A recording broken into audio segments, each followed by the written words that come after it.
বিগত 2 মাস যাবৎ অনেক প্ল্যানিং, প্রোগ্রাম, অনেক ডেডিকেশন, এফোর্ট শেষে আজকের এই চমৎকার কনফারেন্স হলে এরকম চমৎকার একটি দাওয়া সেমিনারের আয়োজন করেছেন। ডক্টরস ফোরামের সাথে আমার মনে হয় এর আগে আমি এত বড় কোনো প্রোগ্রামে জয়েন করিনি। ছোট ছোট কিছু প্রাইভেট ক্লোজ মিট আপে বসার কথা বলার সুযোগ হয়েছে। আল্লাহ শুক্রিয়া যে আজকে এই প্রোগ্রামে দেশের বিভিন্ন মেডিকেলগুলোর বা মেডিকেল কলেজগুলোর প্রফেসরস, ডক্টর, স্টুডেন্টস তারা উপস্থিত হয়েছেন এবং আমি অত্যন্ত সম্মানিত বোধ করছি যে এরকম চমৎকার একটি প্রোগ্রামে আপনারা আমাকে মেহেরবানি করে ইনভাইট করেছেন। আপনারা একটা টপিক শুনেছেন, যে টপিকটা আজকে আমি কভার করব সেটা হচ্ছে মেথডোলজি অফ প্রফেটিক দাওয়া and its relevance to contemporary global society. রাসূল সাল্লাল্লাহু আলাইহি ওয়াসাল্লাম কিভাবে দাওয়া কার্যক্রম পরিচালনা করতেন, ওনার মেথডোলজি কেমন ছিল এবং বর্তমান সময়ের সাথে এর প্রাসঙ্গিকতা কেমন, এই টপিকটা নিয়ে আমি কথা বলবো। তার আগে আমি শুরুতে দাওয়া ইস্যু যখনই আমার সামনে আসে তখন যেই কথাটা আমি বলি বা শেয়ার করি সেটা হচ্ছে মানহাজুল ওয়াসাতিয়া, মানে the balanced approach of Islam, ইসলামের যে ভারসাম্যপূর্ণ নেচার, এটা নিয়ে আমি কথা বলি। এবং আমার আলোচনার শুরুতে আমি সূরাতুল বাকারার 143 নম্বর আয়াত তেলাওয়াত করেছি, যেখানে আল্লাহ তাআলা বলছেন ওয়াকাযালিকা জাআলনাকুম উম্মাতান ওয়াসাতা লিতাকুনু শুহাদা আলান নাস, অনুরূপভাবে আমি তোমাদেরকে মধ্যমপন্থী জাতি বানিয়েছি বা মধ্যমপন্থী জাতি হিসেবে আবির্ভূত করেছি। উম্মাতান ওয়াসাতা মানে উম্মাতান আদলান ওয়া খিয়ারা, শ্রেষ্ঠ জাতি, ন্যায়পরায়ণ জাতি, এবং যারা শ্রেষ্ঠ, যারা ন্যায়পরায়ণ তারাই মূলত মধ্যমপন্থী জাতি। তো আল্লাহ তাআলা আমাদেরকে মধ্যমপন্থী জাতি বলেছেন। এই যে মধ্যম পন্থা আল ওয়াসাতিয়া, এটা ইসলামের অনেকগুলো অনন্য বৈশিষ্ট্যের মধ্যে থেকে একটি বৈশিষ্ট্য। বাট মাঝে মাঝে আমরা এই পন্থাটার কথা ভুলে যাই। ভুলে কি করি, অনেক সময় অনেক প্রান্তিক লেভেল থেকে কাজ করে ফেলি, চিন্তা করে ফেলি, অনেক সময় খুব বাড়াবাড়ি করে ফেলি, অনেক সময় ছাড়াছাড়ি করে ফেলি। বরং আমাদের থাকতে হবে মাঝামাঝি। তাহলে the first and foremost reminder today in this conference hall যে আমরা বাড়াবাড়িও করব না, ছাড়াছাড়িও করব না, আমরা মাঝামাঝি থাকবো। কোথায় থাকবো? জি, মাঝামাঝি, আল ওয়াসাতিয়া, যেটা শ্রেষ্ঠ এবং যেই মেথডোলজির কথা কোরআন আমাদেরকে জানিয়েছে। আমি যদি এটাকে ইংরেজি করি ওয়াসাতিয়া, তাহলে ইংরেজি দাঁড়াবে এরকম যে the balanced nature of Islam, ইসলামের যেই ভারসাম্যপূর্ণ যে নেচার, এটার নাম হচ্ছে মূলত আল ওয়াসাতিয়া। আপনি যদি খেয়াল করে দেখেন যে কিভাবে আমরা অন্যান্য জাতিগোষ্ঠীর তুলনায় মধ্যমপন্থী জাতি, তাহলে দেখবেন যে আমরা যদি সাইয়েদনা ঈসা আলাইহিস সালামের ব্যাপারে কথা বলি, জেসাস ক্রাইস্টের ব্যাপারে, তাহলে দেখেন ওনার ব্যাপারে ইহুদি নাসারারা কেউ বাড়াবাড়ি করেছে, কেউ ছাড়াছাড়ি করেছে, আমরা একেবারে মিডল ওয়েতে আছি। যেমন ঈসা আলাইহিস সালামের ব্যাপারে খ্রিস্টানরা কি বলে জানেন? তারা বলে ঈসা আলাইহিস সালাম হচ্ছে আল্লাহর সন্তান। নাউযুবিল্লাহি মিন যালিক। Jesus Christ is the son of God, গডের সন্তান। তাহলে দেখেন কতটা বাড়াবাড়ি করলো, ঈসা আলাইহিস সালামকে উঠাতে উঠাতে খোদার আসনে নিয়ে বসালো। বাড়াবাড়ি হয়ে গেল না এটা? আচ্ছা, তাহলে একদল খুব বাড়াবাড়ি করলো। এবার যদি ইহুদিদের কথা চিন্তা করি, ইহুদিরা কি বলে? ইহুদিরা একেবারে উল্টো। তারা বলে ঈসা আলাইহিস সালাম হচ্ছে ইবনু জিনা, মানে জারদ সন্তান। নাউযুবিল্লাহ। দেখেন তাদের প্রত্যেকের আকীদা শোনা মাত্রই আপনাদেরকে বলা লাগতেছে না যে নাউযুবিল্লাহ বলেন, আপনারা স্বতঃস্ফূর্ত ভাবেই বলতেছেন নাউযুবিল্লাহ। তার মানে একদল বাড়াবাড়ি করলো, একদল ছাড়াছাড়ি। একদল বলল তিনি আল্লাহর সন্তান বলে একেবারে আল্লাহর উপরে উঠাই ফেলছে, আরেক দল নামাতে নামাতে একেবারে পদদলিত করলো, বলল তিনি হচ্ছেন বাস্টার্ড, মানে ইবনু জিনা, জারদ সন্তান। নাউযুবিল্লাহি মিন যালিক। একদল নিয়ে গেল একেবারে উপরে, আরেক দল একেবারে নিচে। কিন্তু আমরা কি বলি দেখেন, আমরা বলি ঈসা আলাইহিস সালাম উনি হচ্ছেন আব্দুল্লাহি ওয়া রাসূলুহু, তিনি হচ্ছেন আল্লাহ তাআলার দাস বা বান্দা এবং আল্লাহর সম্মানিত রাসূল। দেখুন কতটা ব্যালেন্স এই আকীদা।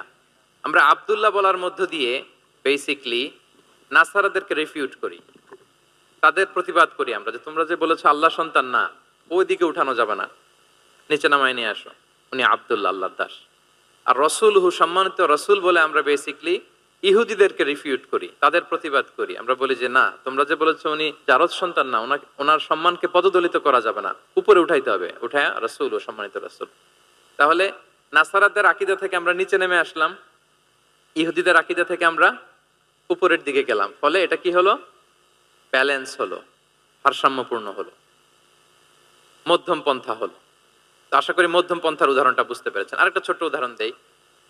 আমাদের বোনদের যখন পিরিয়ড চলে তখন নাসারারা কি করে দেখেন, খ্রিস্টানরা তারা সবকিছু করে, কোনো বাজ বিচার রাখে না তখন, এমনকি ফিজিক্যাল ইন্টিমেসিতেও যায়।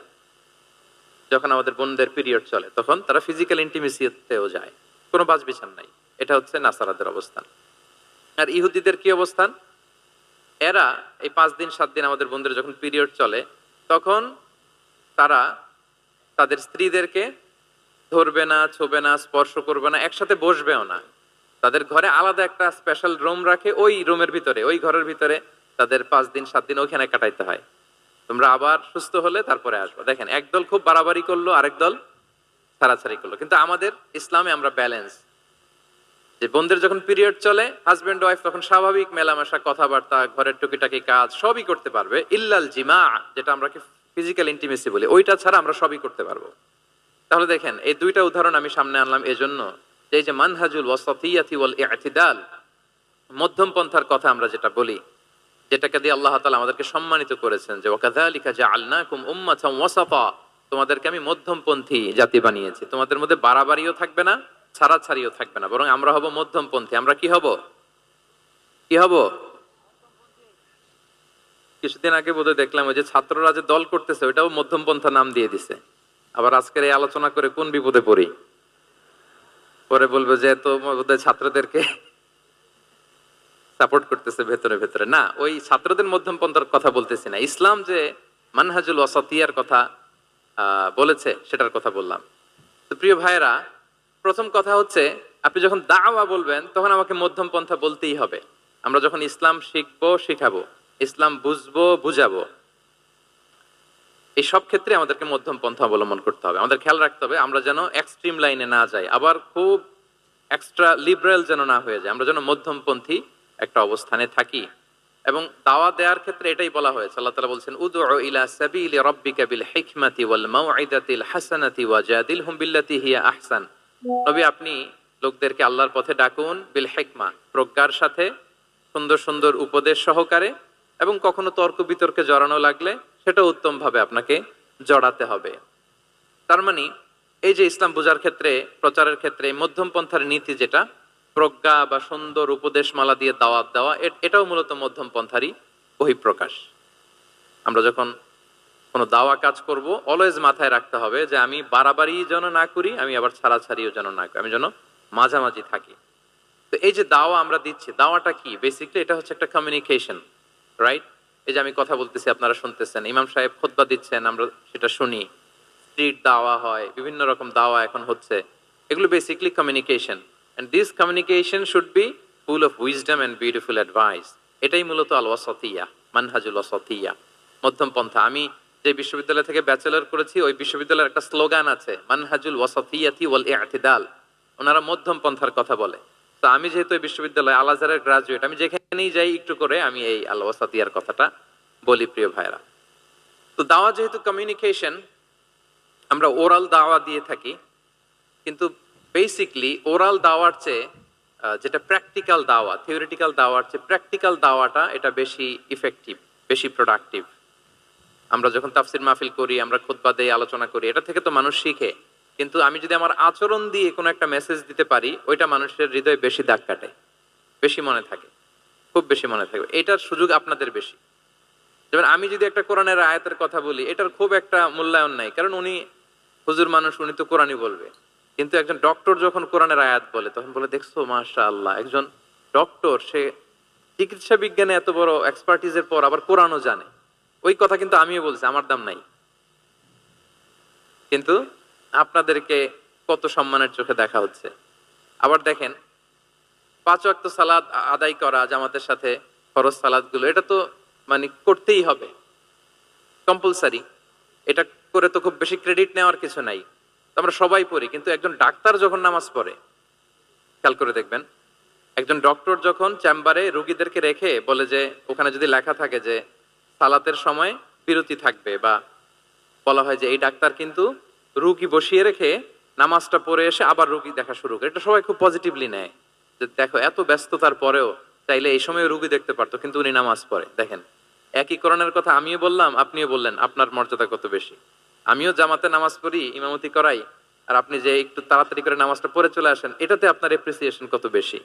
তো এভাবে আপনাদের কিন্তু দাওয়া কাজ করার সুযোগ অনেক বেশি, কারণ এটা অনেক মানে নোবেল একটা প্রফেশন, মহৎ পেশা। আপনারা জনগণকে সরাসরি সেবা দেওয়ার যে ব্যাপারটা, এটার সুযোগ আছে। যুদ্ধ বিধ্বস্ত আপনি আহতদেরকে সেবা দিতে পারেন, আগুনে পোড়া রোগীদেরকে সেবা দিতে পারেন, দুরারোগ্য ব্যাধি তার আর যাওয়ার জায়গা নেই, আপনি সেবা দিতে পারতেছেন। যে কোনো রোগ বালাই, যে কোনো পরিস্থিতিতে যখন একজন মানুষ অসুস্থ হয় তখন আপনি সেবা দিচ্ছেন, তখন তার মনটা কিন্তু খুব নরম থাকে, তার মধ্যে একটা অসহায়ত্ব কাজ করে। ওই একটা অসহায় মানুষ, তার মনটা খুব নরম, ওই রকম একটা সিচুয়েশনে তারা আপনাদের দ্বারস্থ হয়। ফলে আপনাদের কিন্তু দাওয়া কাজ করার সুযোগ অনেক বেশি, এবং সেক্ষেত্রে ওরাল দাওয়ার চেয়ে আপনার যে প্র্যাকটিক্যাল দাওয়া, এটার ইফেক্ট অনেক বেশি। নিজের আচরণ দিয়ে যে মেসেজটা দেওয়া যায়, এটা সবচেয়ে ইফেক্টিভ। আপনার লেনদেন, আপনার ডিলিংস কেমন, আপনি মানুষ হিসেবে কেমন, এটা সবচেয়ে পাওয়ারফুল দাওয়া। উমরে ফারুক রাদিয়াল্লাহু তাআলা আনহু, উনি ওনার ছাত্রদেরকে প্রায়ই বলতেন, উমরে ফারুক রাদিয়াল্লাহু তাআলা উনি বলতেন যে কুনু দুআতান ইলাল্লাহি ওয়া আনতুম সামিতুন, যে তোমরা আল্লাহর রাস্তায় দাওয়াতি কাজে বের হয়ে যাও এমন অবস্থায় যে তোমরা চুপচাপ। তো ছাত্ররা বলতো, দাওয়াতি কাজও করতে বলতেছেন আবার চুপচাপও থাকতে বলতেছেন, এটা আবার কিভাবে দাওয়াত দিব? তো উমর ফারুক রাদিয়াল্লাহু তাআলা আনহু বলতেন, বি আখলাকিকুম, তোমাদের আখলাক দিয়ে দাওয়াত দাও। আখলাক দিয়ে দাওয়াত দেওয়া যায় না? বলেন তো, আখলাক দিয়ে দাওয়াত দেওয়া যায় কি যায় না? যায়। এই আখলাক দিয়ে যে দাওয়াত, এটা অনেক পাওয়ারফুল। 10টা তাফসীর মাহফিল করে আমি এটা করতে পারবো না। আপনি আপনার আখলাক দিয়ে, আপনার ব্যক্তিত্ব দিয়ে, আপনার লেনদেন, হ্যাঁ, এগুলো দিয়ে আপনি যে দাওয়াটা দিতে পারবেন, অন্য অনেক কিছু দিয়ে সেটা হবে না। এজন্য ওমর ফারুক বলতেন, কুনু দুআতান ইলাল্লাহি ওয়া আনতুম সামিতুন, আল্লাহ রাস্তায় দায়ী হয়ে বের হও কিন্তু চুপচাপ। কিভাবে? বলে বি আখলাকিকুম, তোমাদের আখলাক দিয়ে। এটা বেশি পাওয়ারফুল। এবং রাসূল সাল্লাল্লাহু আলাইহি ওয়াসাল্লামের ব্যাপারে যখন জিজ্ঞেস করা হতো আম্মাজান আয়েশা রাদিয়াল্লাহু তাআলা আনহাকে যে রাসূল সাল্লাল্লাহু আলাইহি ওয়াসাল্লামের আচরণ কেমন ছিল, তখন আম্মাজান আয়েশা বলতেন যে কানা খুলুকুহু আল কোরআন, কোরআনই ছিল রাসূল সাল্লাল্লাহু আলাইহি ওয়াসাল্লামের চরিত্র। পুরো কোরআনে 30 পারায় থিওরিটিক্যালি যা বলা আছে রাসূল সাল্লাল্লাহু আলাইহি ওয়াসাল্লামের জীবনীতে, প্র্যাকটিক্যালি সেটা দেখানো আছে। Mobile should be in pocket. ভাইজান খুব দায়িত্বশীলতার সাথে একেবারে সামনে থেকে রেকর্ডিং করতেছেন, মাশাআল্লাহ। ওই যে শুরুতে বলছি যে সবাইকে দায়িত্বশীল হইতে হবে। আম্মাজান আয়েশা বলতেন, কানা খুলুকুহু আল কোরআন, রাসূল সাল্লাল্লাহু আলাইহি ওয়াসাল্লামের চরিত্র ছিল কোরআন। ইনদামা রাসূলুল্লাহ সাল্লাল্লাহু আলাইহি ওয়াসাল্লাম ইয়ামশি আলাল আরদ কাআন্নাল কোরআনা ইয়ামশি আলাই, রাসূল সাল্লাল্লাহু আলাইহি ওয়াসাল্লাম যখন মদিনার রাস্তা দিয়ে হেঁটে যেতেন, as if a living Quran is walking on the street, মনে হতো একটা জীবন্ত কোরআন রাস্তা দিয়ে হেঁটে হেঁটে যাচ্ছে। তো তাহলে we should try to be a living দাঈ, জীবন্ত দাঈ, প্র্যাকটিক্যাল দাঈ। এটা যদি আমরা হইতে পারি তাহলে অনেক বেশি ইম্প্যাক্ট করা যাবে সোসাইটিতে, অনেক ইনফ্লুয়েন্স করা যাবে। যেটা বললাম যে আমাদের সততা, আচরণ, ব্যক্তিত্ব, পার্সোনালিটি, এগুলো দিয়ে আমরা যে দাওয়াটা দিতে পারি, ওরাল দাওয়া, বক্তব্য দিয়ে এটা অনেক সময় সম্ভব হয় না, এবং ডাক্তারদের জন্য এটা অনেক বড় একটা সুযোগ। তাহলে ইন্ট্রোডাক্টরি ডিসকাশনে আমি দুটা বিষয়ে কথা বললাম। এক হচ্ছে আমাদেরকে মধ্যমপন্থী হইতে হবে, মানহাজুল ওয়াসাতিয়া ওয়াল ইআতিদাল, 1 নাম্বার। 2 নাম্বার হচ্ছে লিভিং দাঈ হওয়ার চেষ্টা করতে হবে, এটা বেশি প্রোডাক্টিভ এন্ড ইফেক্টিভ। এই দুইটা পয়েন্ট আমরা বুঝতে পেরেছি তো না? বুঝতে পেরেছেন সবাই? মাশাআল্লাহ। এবার চলুন যে রাসূল সাল্লাল্লাহু আলাইহি ওয়াসাল্লামের যে প্রফেটিক দাওয়া মেথোডোলজি, কিভাবে উনি দাওয়া কাজের আঞ্জাম দিতেন, সেখান থেকে আমাদের নেয়ার আধুনিক সময়ের এর প্রাসঙ্গিকতা কি আছে, আমি 10টা পয়েন্টে আজকের এই সেমিনারে কিছু কথা উপস্থাপনের চেষ্টা করব। ওমা তাওফীকি ইল্লা বিল্লাহ। 1 নাম্বার কথা হচ্ছে, আমরা যে দাওয়া দিব, এই দাওয়া language should be very soft and mild and very touchy. দাওয়া ল্যাঙ্গুয়েজ হইতে হবে ভেরি সফট, অলওয়েজ সফট, সব সময়। ইফ ইউ টক অ্যাবাউট দাওয়া, this language should be very soft and mild and touchy. দাওয়ার কথা বললে হয়তো আপনি পলিটিক্স করেন, ওইটা আলাদা কথা, আপনি জেহাদের ময়দানে, ওইটা আলাদা কথা। আমি জেহাদ পলিটিক্স নিয়ে কথা বলতেছি না, আই এম টকিং অ্যাবাউট দাওয়া। যদি আপনি দাওয়া সেমিনারের কথা বলেন, যদি মেডিকেল দাওয়া সোসাইটি নাম দেন, দাওয়া বললে আমাকে বলতে হবে দাওয়ার language should be very soft and mild. আমরা এটা অনেক সময় ভুল করে ফেলি, এটা করা যাবে না। কারণ আপনি হৃদয় থেকে যদি কোনো কথা বলেন, এটা শ্রোতার হৃদয়ে যে টাচ করে। আল্লাহর হাবিব সাল্লাল্লাহু আলাইহি ওয়াসাল্লামের কথাগুলো নিয়ে এত আলোচনা, বিশ্লেষণ, কথাগুলো এত অ্যাপিলিং কেন, এত আবেদনময় কেন? এর কারণ হচ্ছে রাসূল সাল্লাল্লাহু আলাইহি ওয়াসাল্লাম যা বলেছেন তিনি হৃদয় থেকে বলেছেন। হৃদয় থেকে কথা বেরোলে এটা শ্রোতার হৃদয়ে যে টাচ করে। একটা ছোট্ট আয়াত আমি তেলাওয়াত করি, সূরা তাহার। আল্লাহ তাআলা বলছেন, ফাকুলা লাহু কাওলান লাইয়িনা লাআল্লাহু ইয়াতাযাক্কারু আও ইয়াখশা। আল্লাহ তাআলা মূসা আলাইহিস সালাম এবং হারুন আলাইহিস সালাম ওনাদের দুইজনকে বলছেন যে তোমরা দুই ভাই মিলে যাও ফেরাউনের কাছে, যে দাওয়াত দাও এবং কোমল ভাষায় দাওয়াত দাও। কি ভাষায়? সবাই বলুন। কোমল ভাষায় দাওয়াত দাও। কাওলান লাইয়িনা, use very soft and mild language, very touchy language. Soft এবং কোমল ভাষায় দাওয়াত দাও কাকে? পৃথিবীর সবচেয়ে বড় সন্ত্রাস, তাই না? হ্যাঁ, দুর্ধর্ষ সন্ত্রাস, খোদাদ্রোহী, তারপর সীমালঙ্ঘনকারী। আপনি যত নেগেটিভ যা বলবেন সব যাবে ওর সাথে। ফিরআউন, লাআল্লাহু ইয়াতাযাক্কারু আও ইয়াখশা, হয়তো সে উপদেশ গ্রহণ করবে অথবা তার হৃদয়ে ভয়ের উদ্রেক হতে পারে। হয়তো তোমরা soft and mild language use করবা, মূসা এবং হারুন, কোমল ভাষায় যে তোমরা দাওয়াত দিবা। আচ্ছা, কার ব্যাপারে আল্লাহ বললেন, কাকে দাওয়াত দিতে বললেন? সবাই বলেন তো নামটা। ফেরাউন। আচ্ছা, ফেরাউনের ক্ষেত্রে আল্লাহ তাআলা বললেন যে soft and mild language use করো, নরম ভাষা। আমাকে উত্তর দেন, আমাদের কারেন্ট সময় আমরা যাদেরকে জালিম বলি, যাদেরকে খারাপ বলি, ফাসিক বলি, পাপাচারী, ধরেন যে আমার মতে বা আপনাদের মতে যে সবচেয়ে খারাপ পাপাচারী মনে করার সুযোগ আমাদের নাই। কে জান্নাতি কে জাহান্নামী এটা ডিসাইড করবে কে? আল্লাহ তাআলা। কিন্তু আমাদের চোখে যে পাপী, যে ভুল করেছে, যে জালিম, ওই জালিমগুলো, খারাপ লোকগুলো কি ফেরাউনের চেয়ে বেশি খারাপ ছিল? ছিল। ওই ফেরাউনের ক্ষেত্রে আল্লাহ বলেছেন ফাকুল লাহু কাওলান লাইয়িনা, সফট ল্যাঙ্গুয়েজ ইউজ করো মূসা এবং হারুন, কোমল ভাষা ব্যবহার করো। হয়তো তার ভুল ভেঙে যাবে, হয়তো সে উপদেশ গ্রহণ করবে। তো তাহলে দেখেন কত বড় ভুল আমরা করি। আমরা মাঝে মাঝে এমন অ্যাটাকিং মুডে কথা বলি, এমন আগ্রাসী হয়ে কথা বলি, ওর মানার সুযোগ থাকলেও ও মানবে না। কি বলেন? যাও মানার একটু ইচ্ছা ছিল, আমার এই অ্যাটিটিউডের কারণে সে আর এটা শুনবে না। এটাই মানুষের স্বভাব। আপনি আগ্রাসী হয়ে অ্যাটাকিং হয়ে কথা বলে মানুষ এটা শোনে না। তাহলে দাওয়ার প্রফিটিক 1 নাম্বার মেথোডোলজি হচ্ছে দাওয়ার ল্যাঙ্গুয়েজ হইতে হবে very soft and very mild. আল্লাহ তাআলা সূরাতু আলে ইমরানে বলছেন, ফাবিমা রাহমাতিম মিনাল্লাহি লিনতা লাহুম ওয়ালাউ কুনতা ফাদদান গালিযাল কলবি লানফাদ্দু মিন হাওলিক। নবী হে, আল্লাহর অনুগ্রহে, আল্লাহর রহমতে আপনি কোমল ভাষী হয়েছেন।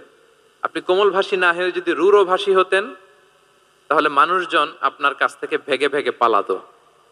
কিন্তু আমরা দেখতাম যে সাহাবারা রাসূল সাল্লাল্লাহু আলাইহি ওয়াসাল্লামের কাছে শুধু জড়ো হইতে চেত, দেখা করতে চেত, রাসূলকে ঘিরে রাখতো, এত পছন্দ করতো রাসূল সাল্লাল্লাহু আলাইহি ওয়াসাল্লামের কোমল আচরণের কারণে। ইভেন ফ্যামিলিতে কোনো সমস্যা হলে অনেক সাহাবারা বলতেন ফ্যামিলির সাথে সমস্যা হলেও তারা রাসূলের কাছে চলে আসতো। এমনকি কারো পেটে ক্ষুধা লাগলেও তারা রাসূলের দরবারে চলে আসতো। তারা বলতো রাসূল সাল্লাল্লাহু আলাইহি ওয়াসাল্লামের চেহারার দিকে তাকালেই আমাদের ক্ষুধা মিটে যেত। কি কোমল ভাষী ছিলেন, কত সুন্দর সফট ল্যাঙ্গুয়েজ রাসূল সাল্লাল্লাহু আলাইহি ওয়াসাল্লাম ইউজ করেছেন। হ্যাঁ, রাসূল সাল্লাল্লাহু আলাইহি ওয়াসাল্লাম কখনো যে কঠোর ভাষায় কথা বলতেন না তা না, মাঝে মাঝে বলতেন, কিন্তু বেশিরভাগ ওনার দাওয়া ছিল সফট এন্ড মাইল্ড। মাঝে মাঝে প্রেক্ষাপটের আলোকে রাসূল সাল্লাল্লাহু আলাইহি ওয়াসাল্লাম অনেক সময় তেজস্বী জ্বালাময়ী ভাষণ দিতেন। মনে হতো কান্নাহু তিনি কি করছেন, ব্যাটালিয়নকে কমান্ড করছেন। এটা মাঝে মাঝে চেহারা লাল হয়ে যেত, গড়গড় করতেন যুদ্ধের আগে। কিন্তু রেগুলার বেসিসে রাসূল সাল্লাল্লাহু আলাইহি ওয়াসাল্লাম খুব কোমল ভাষায় কথা বলতেন। তাহলে 1 নম্বরে যেটা জানলাম, যদি আপনি দাওয়া মেন্টালিটি, দাওয়া মোডে থাকতে চান, আপনার ভাষা হতে হবে শক্ত না নরম? সফট হইতে হবে, কোমল। কারোর প্রতি আগ্রাসী হয়ে যেন আমরা কথা না বলি, অ্যাটাকিং মুডে যেন না বলি, বললেও শুনবে না। এটাই মানুষের নেচার, সফট ল্যাঙ্গুয়েজে বলতে হয়। ফেরাউনকে যদি বলা হয় ওর সাথে ভালোভাবে বলো, তো আমাদের আশেপাশে যারা আছে এরা তো আরো এদেরকে সম্মান দিয়ে নরম করে বলা উচিত। কি বলেন? জি, 1 নম্বর গেল। 2 নম্বর হচ্ছে দাওয়াকে ফলপ্রসূ করতে হলে রাসূল সাল্লাল্লাহু আলাইহি ওয়াসাল্লাম যেটা করতেন, শ্রোতাদের অনেক সময় মনোযোগ আকর্ষণের জন্য উনি অনেক ধরনের টুলস, অনেক ধরনের জিনিস তিনি ব্যবহার করতেন। যেমন একটা পদ্ধতি রাসূল সাল্লাল্লাহু আলাইহি ওয়াসাল্লামের ছিল, রাসূল সাল্লাল্লাহু আলাইহি ওয়াসাল্লাম মানুষের আকর্ষণ বৃদ্ধির জন্য মাঝে মাঝে প্রশ্ন ছুড়ে দিতেন অডিয়েন্সকে। Drawing attention of the listener by throwing questions. Question throw করার মাধ্যমে অ্যাটেনশন গ্রো করতেন। হাদিসে এরকম অনেক উদাহরণ পাওয়া যায়। একটা ছোট্ট হাদিস শেয়ার করি, সহিহ মুসলিমে এসেছে। রাসূল সাল্লাল্লাহু আলাইহি ওয়াসাল্লাম একবার সাহাবাদেরকে বললেন, ইন্না মিনাশ শাজারি শাজারাতান লা ইয়াসকুতু ওয়ারাকুহা মাসালুহা মাসালুল মুসলিম। রাসূল সাল্লাল্লাহু আলাইহি ওয়াসাল্লাম জিজ্ঞেস করলেন, তোমরা কি কেউ বলতে পারবা বৃক্ষরাজির মধ্যে একটা বৃক্ষ আছে, গাছের মধ্যে একটা গাছ আছে যেই গাছের কখনো পাতা ঝরে না, ওই গাছের পাতা কখনো ঝরে না। এর দৃষ্টান্ত হচ্ছে মুসলিমের দৃষ্টান্তের মতো। বলো তো, ফাহাদ্দিসুনি মা হিয়া, বলো তো ওই গাছটা কি, কে বলতে পারো? আপনারা তো সব একেবারে পেরে গেছেন। তো সাহাবারা ওই দিন কেউ বলতে পারেন নাই, কারণ কি জানেন? একে তো আমরা জানি হাদিস স্টাডি করার কারণে, হাদিস স্টাডি না করলে তো আমরা বলতে পারতাম না, আমাদের দেশে তো খেজুর গাছ অত হয়ও না। তো ওনারা কেউ বলতে পারে না, এর কারণ হচ্ছে তারা ভাবছিল প্রশ্ন যেহেতু করছে এটা যেন তেন প্রশ্ন, এটা কঠিন কোনো গাছের একটা নাম বলতে হবে। তো বাড়ির পাশে যে খেজুর গাছ, মদিনার অলিতে গলিতে যে খেজুর গাছ ভর্তি, এই দিকে আর ওনাদের অ্যাটেনশন যায় না। ওনারা চলে গেছে মরুভূমিতে, ইয়ামানে, তারপর একেবারে ডেজার্টের মাঝখানে কি কি ক্যাকটাস, গুলমলতা, কি কি গাছ আছে ওগুলো আওড়াচ্ছে মনে মনে। ভাবতেছে যে খেজুর গাছের কথা তো রাসূল সাল্লাল্লাহু আলাইহি ওয়াসাল্লাম আমাদের জিজ্ঞেস করার কথা না, এ তো আমাদের গাছ, বাড়ির পাশের গাছ। তো কেউই আর বলতে পারে নাই। এরপর রাসূল সাল্লাল্লাহু আলাইহি ওয়াসাল্লাম যখন দেখলেন সবাই অপারগ, রাসূল সাল্লাল্লাহু আলাইহি ওয়াসাল্লাম বললেন, ইন্নাহা আন-নাখলা, এটা হচ্ছে খেজুর গাছ, ডেট প্লান্ট। তো আব্দুল্লাহ ইবনে উমর রাদিয়াল্লাহু তাআলা আনহু বাড়িতে যাওয়ার পরে ওমরে ফারুককে তার বাবাকে বললেন যে, বাবা, আজকে যে রাসূল সাল্লাল্লাহু আলাইহি ওয়াসাল্লাম প্রশ্ন ছুড়ে দিলেন, আপনারা যে কেউ পারলেন না, উত্তরটা কিন্তু আমি পারতাম। তো ওমরে ফারুক বললেন, বলো কি, তুমি পারতা? তো বললা না কেন? তুমি আজকে উত্তর দিতে পারলে তো রাসূলের সামনে আমার বুকটা এত বড় হয়ে যেত। মানে লাল উট পেলে আরবরা যেই খুশি, আমি এর চেয়ে বেশি খুশি হতাম। তখন উনি বললেন যে, আপনি পারতেছেন না, অন্যান্য বয়স্ক সাহাবারা পারতেছে না, মুরব্বীরা কেউ যেহেতু বলে নাই, আমি বিনয়ের খাতিরে উত্তরটা দেই নাই, কিন্তু আমি জানতাম যে এটা খেজুর গাছ।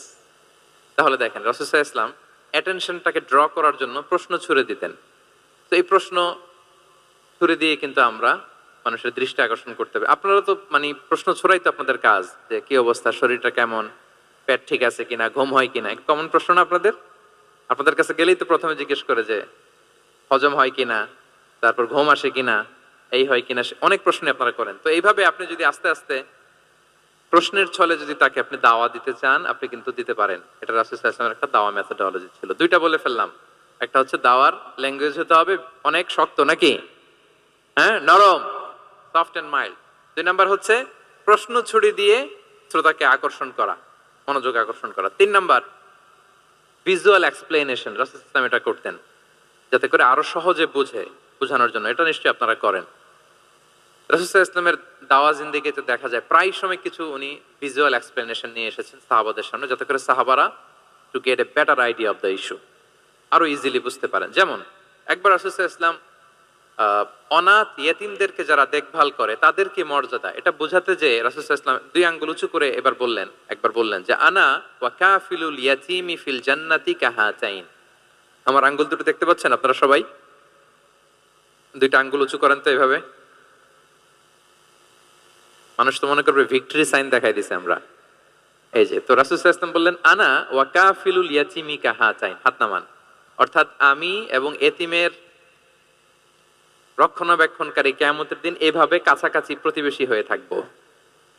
এই দুইটা আঙ্গুলের মাঝখানে যেমনি খুব একটা স্পেস নাই, গ্যাপ নাই, মানে একেবারে কাছাকাছি, নেইবরিং ফিঙ্গার, রাইট? আমি এবং এতিমের রক্ষণাবেক্ষণকারী এইভাবে নেইবর হয়ে থাকবো। এই যে ভিজুয়াল এক্সপ্লেনেশন দেখছেন, এই যে দাওয়ার মধ্যে মাঝে মাঝে এরকম ভিজুয়াল এক্সপ্লেনেশন করতে হবে যাতে করে শ্রোতারা বুঝে। রাসূল সাল্লাল্লাহু আলাইহি ওয়াসাল্লাম এটা করেছেন। আচ্ছা, মুসনাদে আহমদে এক হাদিস এসেছে, রাসূল সাল্লাল্লাহু আলাইহি ওয়াসাল্লাম একবার খেজুরের একটা ডাল নিয়ে মরুভূমির মধ্যে একটা দাগ টানলেন। খাত্তালানা রাসূলুল্লাহ সাল্লাল্লাহু আলাইহি ওয়াসাল্লাম খাত্তান, একটা স্ট্রেইট লাইন দিয়ে রাসূল সাল্লাল্লাহু আলাইহি ওয়াসাল্লাম বললেন, এটা হচ্ছে সিরাতুল মুস্তাকিম। সাহাবাদের দৃষ্টি আকর্ষিত হলো, সবাই মনোযোগী হয়ে উঠলো, তাই নাকি? সিরাতুল মুস্তাকিম, যে দোয়া আমরা প্রতিদিন করি, ইহদিনাস সিরাতাল মুস্তাকিম, খেজুরের ডাল দিয়ে স্ট্রেইট লাইন কেটে বললেন এটা হচ্ছে সিরাতুল মুস্তাকিম। এবার ওই খেজুরের ডাল দিয়ে ডানে বায়ে অনেকগুলো ছোট ছোট দাগ কাটলেন আর বললেন, হাযিহি সুবুলুশ শায়তান, এগুলো হচ্ছে শয়তানের রাস্তা, এটা হচ্ছে মুস্তাকিম, সোজা রাস্তা যেটা জান্নাতে যায়। আর ডানে বায়ে অনেকগুলো দাগ কাটলেন, ডেকে বললেন, এই প্রতিটি রাস্তায় একটা করে শয়তান বসে থাকে আর সে তোমাদেরকে টেম্পটেশন দিতে থাকে, প্রভোকেশন করতে থাকে, ধোঁকা দিতে থাকে, ওয়াসওয়াসা দিতে থাকে। ডানে বায়ে না তাকিয়ে এই সিরাতুল মুস্তাকিমের পথেই অবিচল থাকতে হবে, ইনশাআল্লাহ বলেন। তাহলে দেখেন মরুভূমির মাঝখানে, তখন তো আর ওই যে এলইডি প্রজেক্টর থাকলে হয়তো রাসূল সাল্লাল্লাহু আলাইহি ওয়াসাল্লাম ওইটাই ব্যবহার করতেন, আমরা এটা এখন করতে পারি বোঝানোর জন্য। রাসূল সাল্লাল্লাহু আলাইহি ওয়াসাল্লাম খেজুরের ডাল দিয়ে মরুভূমির মধ্যে দাগ কেটে সাহাবীদেরকে এই ভিজুয়াল এক্সপ্লেনেশন দিলেন এবং সাহাবারা খুব সহজে বুঝতে পারলেন যে কোনটা সিরাতুল মুস্তাকিম, কোনটা সিরাতুশ শায়তান। এভাবে রাসূল সাল্লাল্লাহু আলাইহি ওয়াসাল্লাম ভিজুয়াল এক্সপ্লেনেশন ইউজ করতেন। আমরা বিশ্বাসীরা যে ভাই ভাই, মুমিনরা যে ভাই ভাই, আমাদের সম্পর্ক যে কত সুদৃঢ় মজবুত, এটা বোঝাতে যে একবার রাসূল সাল্লাল্লাহু আলাইহি ওয়াসাল্লাম বললেন, আল মুমিনু লিল মুমিনি কাল বুনিয়ান। বিশ্বাসীরা তাদের সম্পর্ক হচ্ছে কাল বুনিয়ান, একটা সুদৃঢ় প্রাচীরের মতো, সীসা ঢালা প্রাচীরের মতো। ইয়াশুদ্দু বা'দুহু বা'দা, যেটার এক পাশ আরেক পাশকে মজবুত করে। Strengthening one part the others, এক পার্ট আরেক পার্টকে মজবুত করে। যেমন এই বিল্ডিং, এদিকে ভেঙে ফেললে এটা নড়বড়ে হয়ে যাবে। তিনি বুঝালেন যে সুদৃঢ় প্রাচীরের মতো হচ্ছে বিশ্বাসীদের সম্পর্ক। এটা বলে ওয়াসাব্বাকা বাইনা আসাবিহি, মানে ডান হাতের আঙ্গুলগুলো বা হাতের ভেতরে ভেবে ঢুকিয়ে দিলেন, বললেন যে এরকম মজবুত। সুবহানাল্লাহ। এই যে এই হাতের আঙ্গুলগুলো এই হাতে ঢুকিয়ে এরকম চাপ দিলে খুব শক্ত হয় না, মজবুত হয় না? রাসূল সাল্লাল্লাহু আলাইহি ওয়াসাল্লাম বললেন আমাদের বন্ধন হচ্ছে এরকম সুদৃঢ় মজবুত, সুদৃঢ় সীসা ঢালা প্রাচীরের মতো। আল্লাহু আকবার। তাহলে এই যে ভিজুয়াল এক্সপ্লেনেশন, রাসূল সাল্লাল্লাহু আলাইহি ওয়াসাল্লাম বোঝানোর জন্য এই যে এরকম টাক কাটা, কখনো এইভাবে, হাদিসে এরকম অনেক পাওয়া যায়। আমি অল্প কয়েকটা, সময়ের টাইম কনস্ট্রেন্টের কারণে অল্প কয়েকটা নিয়ে আসলাম। তাহলে এটা রাসূল সাল্লাল্লাহু আলাইহি ওয়াসাল্লামের একটা দাওয়া মেথোডোলজি ছিল, বোঝানোর জন্য কত ইজিয়েস্ট ওয়েতে তিনি অডিয়েন্সের কাছে পৌঁছাতে পারেন। তিনি প্রয়োজনে ভিজুয়াল এক্সপ্লেনেশনের সহায়তা নিতেন। কয়টা গেল মেথোডোলজি? 3টা। আচ্ছা, 4 নাম্বার হচ্ছে গ্রাজুয়ালিটি, ধীরে ধীরে ধাপে ধাপে দাওয়া পরিচালনা করা, দাওয়া কাজ করা।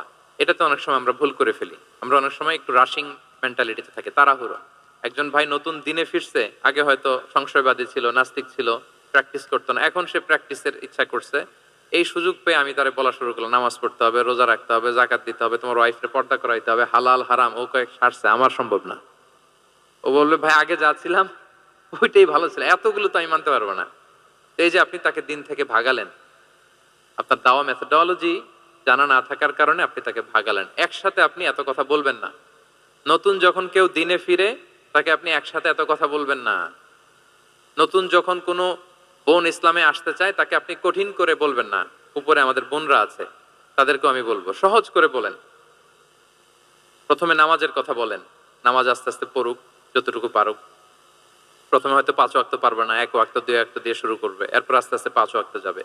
এরপর তাকে একটু শালীন পোশাকের কথা বলেন, যে তুমি একটু শালীন পোশাক পরো, সেফটি সিকিউরিটির জন্য ভালো। সেটাতে অভ্যস্ত হলে তাকে হেজাবের দাওয়াত দিবেন আপনি, হেজাবে অভ্যস্ত হলে নেকাবের দাওয়াত দিবেন আপনি। এইভাবে গ্রাজুয়ালিটি, ধাপে ধাপে, একসাথেই কঠিন করে দিনকে উপস্থাপন করা যাবে না। দাওয়া ইজ এ গ্রাজুয়াল প্রসেস। হ্যাঁ, গ্রাজুয়ালি যাইতে হবে। Beginning with the most important issue first, তারপর যেটা ইম্পর্টেন্ট, তারপর যেটা ইম্পর্টেন্ট, ধাপে ধাপে আপনি তাকে বলবেন। আপনারা নিশ্চয়ই সবাই মদ হারাম হওয়ার যে স্টেপগুলো আছে জানেন না? কয়বারে হারাম হয়েছে? 3 বারে। ওয়াসআলুনাকা আনিল খামরি ওয়াল মাইসির কুল ফীহিমা ইসমুন কাবীরু ওয়া মানাফিউ লিন-নাস ওয়া ইসমুহুমা আকবারু মিন নাফিহিমা। প্রথমে বললেন মদে কিছু উপকার আছে, কিন্তু এটার গুনাহ বেশি, ক্ষতি বেশি, কিন্তু সামান্য উপকার আছে। তো মানুষ সচেতন হয়ে গেল যে না, এটা কিন্তু গুনাহ আছে, ক্ষতি আছে, সাবধান হইতে হবে। মদ খাওয়া কমায় দিল। আচ্ছা, এরপর বলা হলো ওয়ালা তাকরাবুস সালাতা ওয়া আনতুম সুকারা, মাতাল হয়ে মদ খাওয়া অবস্থায় নামাজে যেও না। কারণ কোন এক সাহাবী নামাজে এমন ভাবে তেলাওয়াত করলেন, অর্থ চেঞ্জ হয়ে গেল। ফলে দিনে 5 বার মদ খাওয়া যাবে না। এই আয়াত দিয়ে তো তাই বোঝা যায়, তাই না? 5 বারের জন্য যখন সাবধান হয়ে গেল, আরো তারা অভ্যস্ত হয়ে গেল।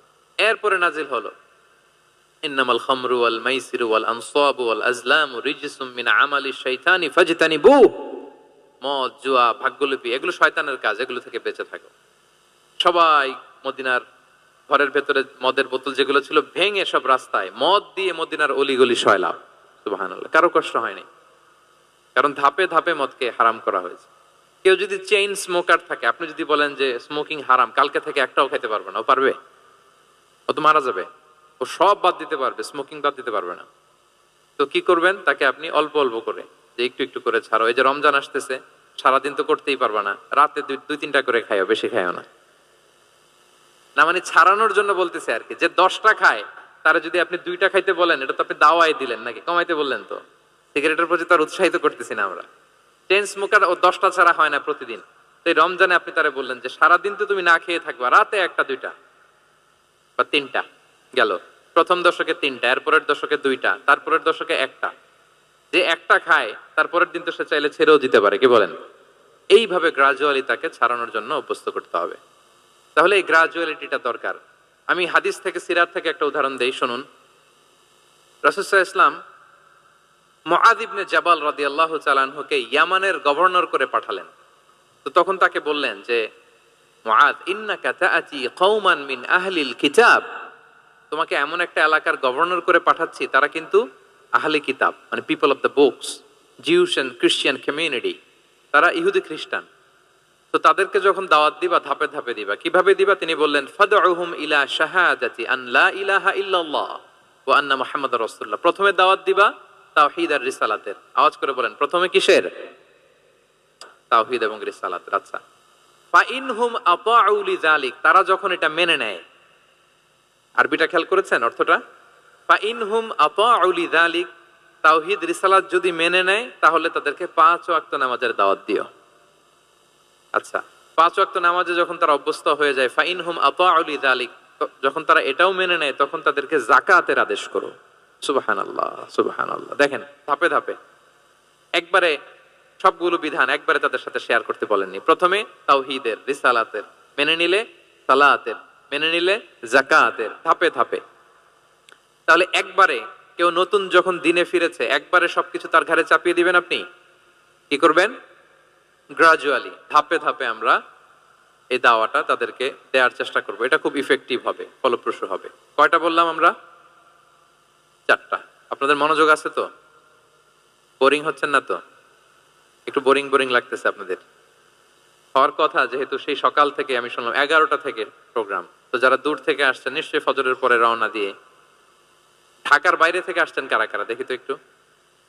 ইয়া সালাম, আপনারা নিশ্চয়ই ফজর পরে রওনা হয়েছেন গতকাল। মাশাআল্লাহ, মাশাআল্লাহ, আল্লাহ তাআলা কবুল করুক। আসুন আমরা তাকবীর পড়ি, তাহলে আরেকটু এনার্জেটিক হব আমরা। লিল্লাহি তাকবীর, লিল্লাহি তাকবীর, লিল্লাহি তাকবীর। একটু এনার্জেটিক লাগতেছে না এখন? মাশাআল্লাহ। না, ঠিক আছে, ঠিক আছে, এই তো ঠিক আছে।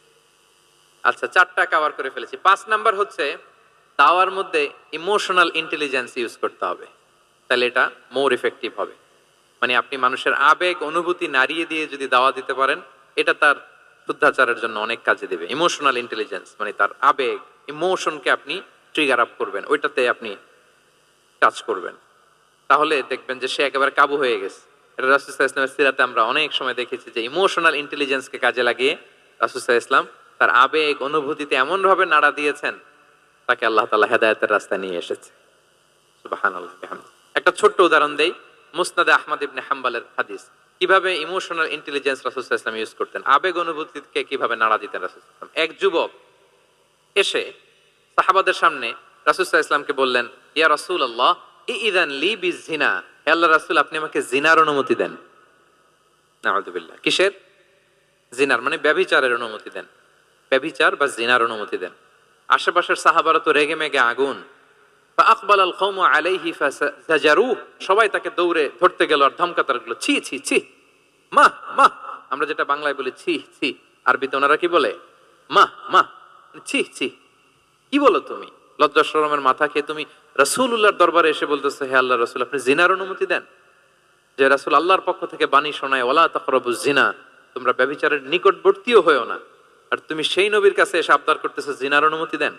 তারা যখন তেরে আসলো এই যুবকের দিকে, রাসূল সাল্লাল্লাহু আলাইহি ওয়াসাল্লাম তাদেরকে থামালেন, বললেন যে তোমরা থামো, যুবককে ডেকে আনো আমার কাছে। যুবককে নিয়ে আসা হলো। রাসূল সাল্লাল্লাহু আলাইহি ওয়াসাল্লাম তাকে পরম আদরে কাছে টেনে নিলেন। এবার তাকে জিজ্ঞেস করলেন, তুমি জিনার অনুমতি চাও না? বলে যে ইয়া রাসূলুল্লাহ, জি জিনার অনুমতি চাই। তখন রাসূল সাল্লাল্লাহু আলাইহি ওয়াসাল্লাম বললেন, তুমি আমাকে উত্তর দাও তো, তুমি বলো তো যে আতুহিব্বুহু লি উম্মিক, তুমি কি পছন্দ করবে যে কোনো পরপুরুষ তোমার মায়ের সাথে এই জিনাটা করুক?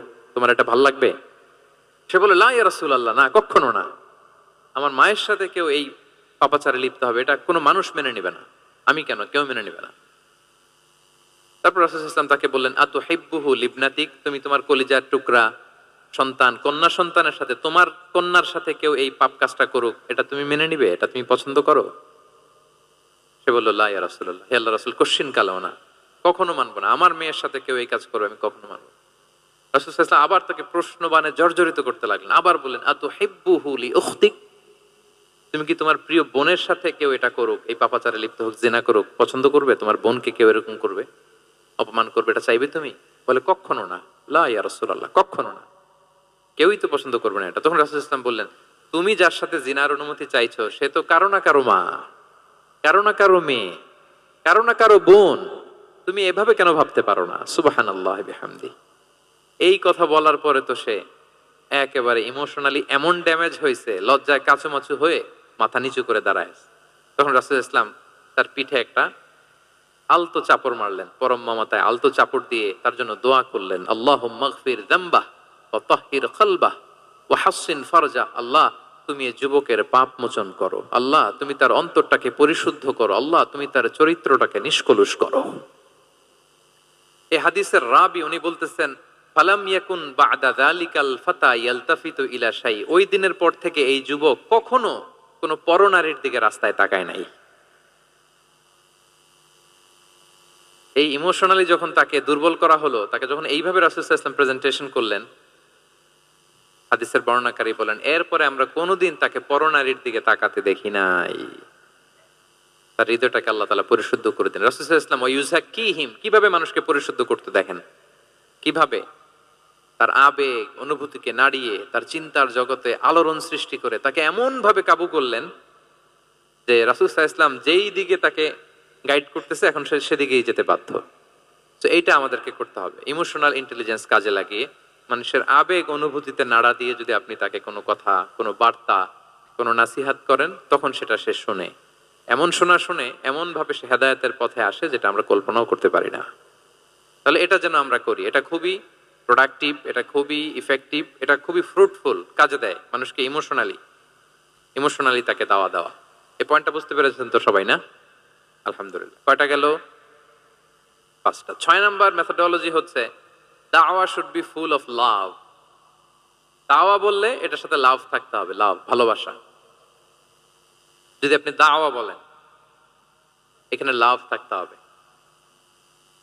ইট কামস উইথ লাভ, ভালোবাসা।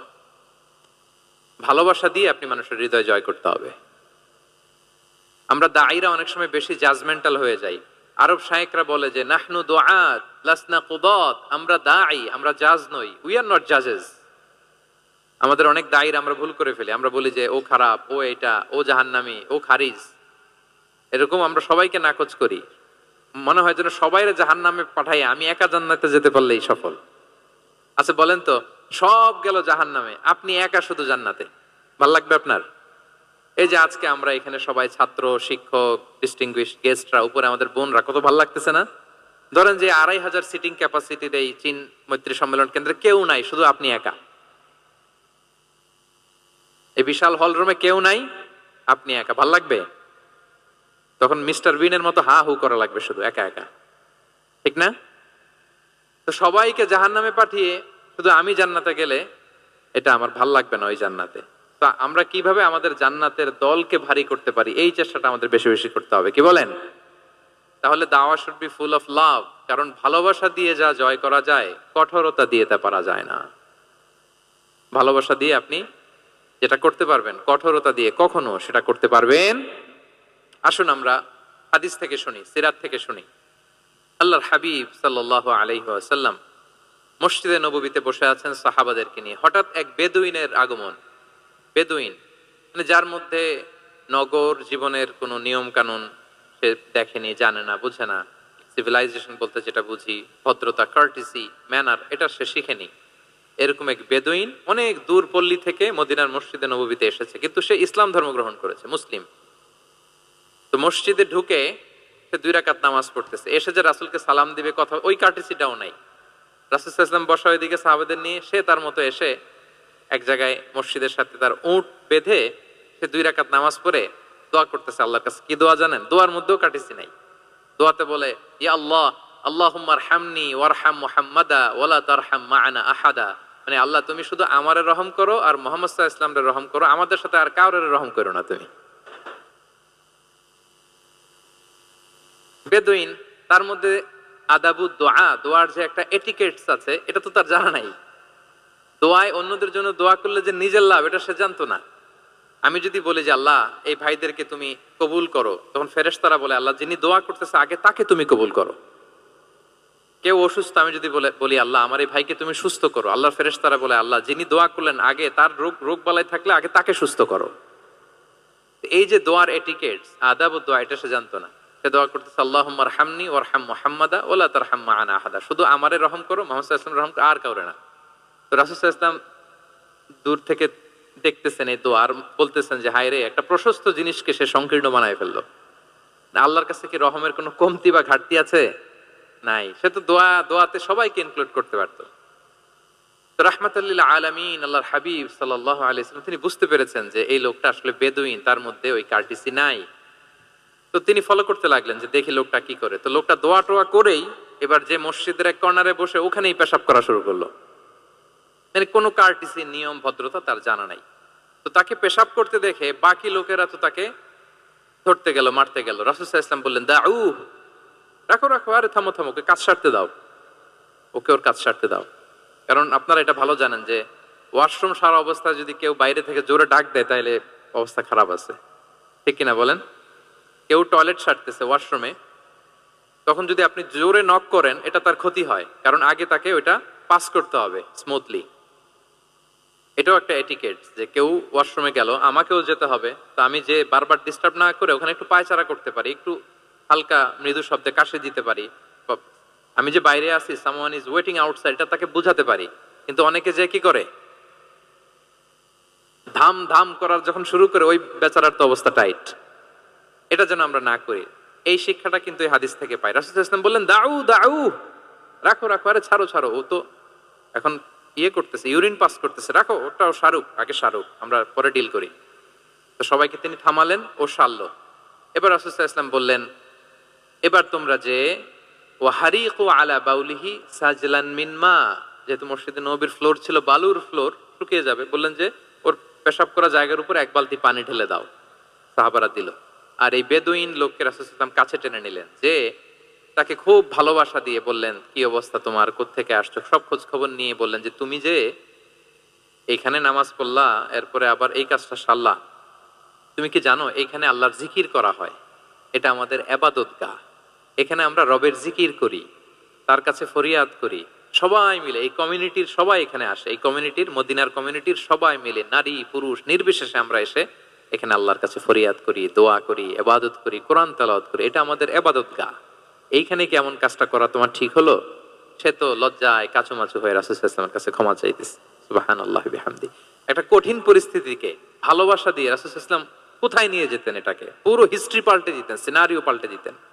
সাহাবারা অবাক হলো, তারাও শিখলো যে না, এরকম করা যাবে না। তখন তাকে এইভাবে ডিল করলেন। আর সাহাবারা যারা রাগারাগি করেছিল, সাহাবীদেরকে রাসূল সাল্লাল্লাহু আলাইহি ওয়াসাল্লাম বললেন ফা ইন্নামা বুইসতুম মুয়াসসিরিন ওয়া লাম তুবআসু মুআসসিরিন, মনে রেখো তোমরা সহজপন্থী হয়ে প্রেরিত হয়েছো, তোমরা কঠিন কট্টরপন্থী হয়ে, জটিলপন্থী হয়ে প্রেরিত হও নাই। তোমরা কোনো কাজকে জটিল ভাবে সমাধানের দিকে যেও না, সহজ করে সলভ করবা। সুবহানাল্লাহ, সুবহানাল্লাহ বিহামদি। তাহলে দেখেন, ভালোবাসা দিয়ে রাসূল সাল্লাল্লাহু আলাইহি ওয়াসাল্লাম ওই বেদুইনকে যেভাবে আদব শিক্ষা দিলেন, তার হৃদয় জয় করলেন, কঠোরতা দিয়ে পারা যেত? বলেন তো পারা যেত? পারা যেত না। তো 6 নাম্বার দাওয়া মেথোডোলজি হচ্ছে দাওয়া should be full of love, full of love, full of well wishes. আপনি শুভকামনা, ভালোবাসা, এটা দিয়ে আপনি মানুষের হৃদয়ে যতটুকু জায়গা পাবেন, কঠোরতা দিয়ে পাবেন না। আরেকটা ছোট্ট উদাহরণ দেই। সুমামা ইবনে উসাল রাদিয়াল্লাহু তাআলা আনহু, উনি ইয়ামামার অধিপতি ছিলেন, অধিপতি। রাসূল সাল্লাল্লাহু আলাইহি ওয়াসাল্লামকে হত্যা করতে এসেছিলেন গোপনে। কি করতে? হত্যা করতে। কি করতে বলেন সবাই? হত্যা করার জন্য এসেছিলেন। কিন্তু দুর্ভাগ্যক্রমে হত্যা করতে এসে সে ধরা পড়ে গেছে সাহাবীদের হাতে, হত্যা করতে পারে নাই সুমামা ইবনে উসাল। তো সাহাবীরা তাকে ধরে মসজিদে নববীর পিলারের সাথে বেঁধে রাখলো, ইসলামকে ডাকলো।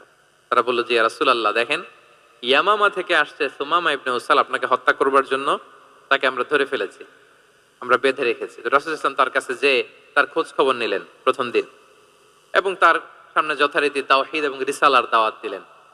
ফিরে আসলেন, ফিরে এসে সাহাবাদেরকে বললেন তোমাদের ঘরে ভালো রুটি আছে কার কাছে, রুটির কালেকশন, আটা পিষে রুটি বানাতে পারবে। একজন বললো আমি, বললো যে এটা সুমামাকে দিয়ে আস, তো দিয়ে আসলো। আরেকজন বললো ভালো তাজা খেজুর আছে কার কাছে, এক সাহাবী বললেন আমার কাছে। রাসূল ইসলাম বললেন যাও, এটা সুমামাকে দিয়ে আস, দিয়ে আসলেন। এরপরের দিন রাসূল ইসলাম যে আবার ইসলামের সৌন্দর্য, মাহাসিনু আহকামি শারিয়া, ইসলামী শারিয়ার যে বিউটি অফ ইসলাম, এটা তুলে ধরলেন। ইসলামের যৌক্তিকতা তুলে ধরলেন। সে অবাক হতে লাগলো যে কিরে, যুদ্ধবন্দীদের সাথে মোহাম্মদ সাল্লাল্লাহু আলাইহি ওয়াসাল্লাম এবং তার অনুসারীরা এরকম আচরণ করে? সে তো যুদ্ধবন্দী, এত সুন্দর আচরণ। তাকে আবার ইসলামের সুশীতল পানিগুলোর প্রতি আহ্বান করে রাসূলুল্লাহ সাল্লাল্লাহু আলাইহি ওয়াসাল্লাম বাড়িতে এসে এবার নিজের যে উট আছে, উটকে যে পালে, সে রাখালকে বলল, তুমি উটের দুধ দহন করে তাকে কিছু দুধ দিয়ে আসো, যাও। সুবহানাল্লাহ। আসছিল রাসূল সাল্লাল্লাহু আলাইহি ওয়াসাল্লামকে কি করতে? হত্যা করতে। তো তাকে উটের গরম দুধ দিয়ে আসা হলো, সে পেট ভরে খেলো। তৃতীয় দিন এবার রাসূল সাল্লাল্লাহু আলাইহি ওয়াসাল্লাম যে ইসলামের যে ভবিষ্যৎ, ইসলাম মানলে যে জান্নাতে থাকা যাবে, এগুলো সব বললেন এবং তাকে আরো অনেক মেহমানদারি করলেন, আপ্যায়ন করলেন। 3 দিন যখন রাসূল সাল্লাল্লাহু আলাইহি ওয়াসাল্লাম ইসলামকে তার সামনে এভাবে প্রেজেন্ট করলেন, আপ্যায়ন করলেন, ভালো আচরণ দেখালেন, সে অবাক হয়ে গেল। আল্লাহ তাআলা তার হৃদয়টাকে নূর দিয়ে আলোকিত করে দিলেন। 3 দিন পর রাসূল সাল্লাল্লাহু আলাইহি ওয়াসাল্লাম সাহাবীদেরকে ডেকে বললেন, যাও, সুমামা ইবনে উসালের হাত পাগুলো যে রশি দিয়ে বেঁধে রেখেছো ছেড়ে দাও, রশিগুলো খুলে দাও। সাহাবারা বলেন কি ইয়া রাসূলুল্লাহ, সে তো খুনি, সে সুযোগ পেলেই তো অ্যাসাসিনেট করতো, তার রশি, হাতের রশি খুলে দিতে আপনাকে মেরে ফেলবে। আল্লাহ রাসূল সাল্লাল্লাহু আলাইহি ওয়াসাল্লাম বললেন, না, আমি যা জানি তোমরা সেটা জানো না, যেটা বলেছি তাই করো। মসজিদে নববীর পিলারের সাথে তাকে যে বেঁধে রেখেছো, রশি খুলে দাও, হাত পা খুলে দাও। আল্লাহর হাবিব সাল্লাল্লাহু আলাইহি ওয়াসাল্লামের নির্দেশ মোতাবেক সাহাবারা ওনার হাত খুলে দিলেন, পা খুলে দিলেন। সুমামা ইবনে উসাল কারো সাথে কথা না বলে, তার বাড়ি তো ইয়ামামা, সেখানেও ফিরে গেলেন না, অন্য কোনো শহরেও গেলেন না। তিনি মদিনা থেকে অনতি দূরে একটা খেজুরের বাগান আছে, ওখানে কুয়া আছে, উনি যে ওই কুয়ার পানি দিয়ে গোসল করলেন। গোসল করে পবিত্র হয়ে মসজিদে নববীতে রাসূল সাল্লাল্লাহু আলাইহি ওয়াসাল্লামের কাছে ফিরে আসলেন আর এসেই ঘোষণা দিলেন, আশহাদু আল্লা ইলাহা ইল্লাল্লাহ ওয়া আশহাদু আন্না মুহাম্মাদার রাসূলুল্লাহ। সুবহানাল্লাহ, সুবহানাল্লাহ।